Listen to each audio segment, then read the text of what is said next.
Bonjour Patrice. Bonjour Juan et bienvenue à Brazzaville. Et merci de nous accueillir dans la capitale du Congo. Vous avez des questions sur la Côte d'Ivoire? Et tout à fait Juan.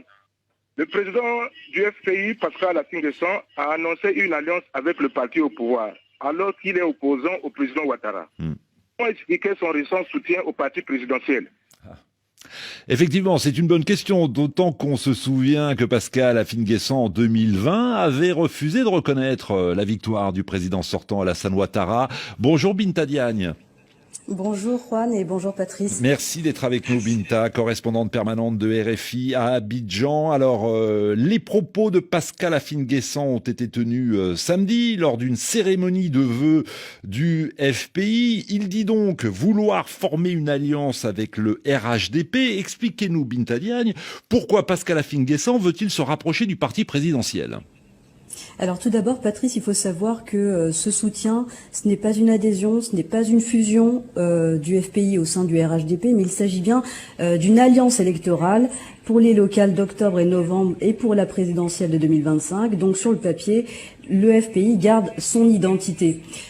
Pour Pascal Affi-N'Guessan, c'est une alliance de circonstances, selon ses mots, liée au contexte de stabilité, selon lui. L'ancien Premier ministre de Laurent Gbagbo estime que cette alliance permet de renforcer la cohésion nationale, lui qui a été un des moteurs de la désobéissance civile en 2020. Pascal Affi-N'Guessan dit qu'aujourd'hui, les choses ont changé. Je veux quitter la posture de belligérance, a-t-il expliqué sur une chaîne de télévision privée dimanche soir. La sagesse commande de ne pas répéter ce qui s'est passé en 2020 et de résoudre les problèmes sans passer par la désobéissance civile, insiste-t-il. Et lui qui affirme aujourd'hui adopter une posture de rassemblement. Il en a bien conscience, toutefois.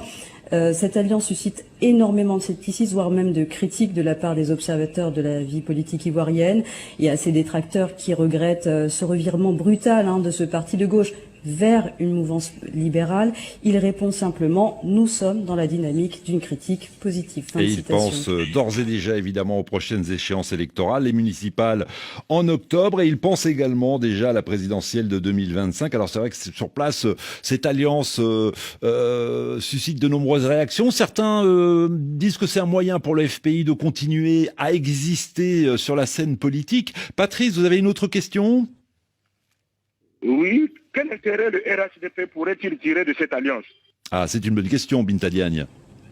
Alors l'intérêt, il est surtout symbolique. Vu de l'extérieur, le FPI effectivement représente un des principaux partis de l'opposition, et cette alliance est donc un véritable coup de com' pour le RHDP.